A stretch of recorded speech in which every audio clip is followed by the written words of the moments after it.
বাড়ি বাড়ি গিয়ে সংগ্রহ করা হচ্ছে চাল। সংগ্রহ শেষ হলে তা বিক্রি করে নগদ টাকা সংরক্ষণ করা হয়।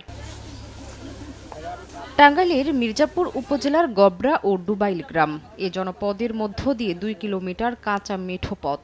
সরকারি কোনো সহায়তা না পেয়ে বাধ্য হয়ে নিজেদের অর্থায়ন ও স্বেচ্ছাশ্রমে সড়কটি নির্মাণ করছেন এলাকাবাসী। তারা জানান, সপ্তাহে একদিন গ্রাম দুটির সব বাড়ি থেকে চাল সংগ্রহ করার পর বিক্রি করে টাকা আয় হয়। গত 5 বছর ধরে এই প্রক্রিয়ায় জমানো টাকা খরচ করে গত 2 মাস ধরে চলছে সড়ক নির্মাণের কাজ। তবে বাকি কাজ শেষ করার জন্য সরকারি সাহায্যের দাবি তাদের। রাস্তা মেরামতের জন্য দান করতেছে এবং আমরা শ্রম দিয়ে মুরব্বী, ইয়াং বয়স, যুবক, বৃদ্ধ যা আছে সবাই মিলে একত্র হয়ে আমরা রাস্তার মেরামতের জন্য কাজ করতেছি। বাকি যে কাজ রয়েছে এগুলো আমরা দৃষ্টি আকর্ষণ করতেছি সরকার প্রশাসনের কাছে, যে আমাদের বাকি কাজগুলা জানি তারা কইরা দেয়। আমাদের আসতে গেলে গাড়ি কোনো ক্ষতি হয় কিংবা গাড়ি উল্টে যায়, এগুলো আর কি সমস্যা আমাদের। এই উদ্যোগটা নিয়েছে কয়েকদিন, বর্ষা এলে আবার ফির হয়তো চলে যাবো মাটিটা আবার যে অবস্থা হয়েছে। যেটি সরকার আবার একটু উদ্যোগ নিত বা এই রাস্তাটা যদি একটু পাকা হইতো তাহলে এলাকার উন্নয়ন,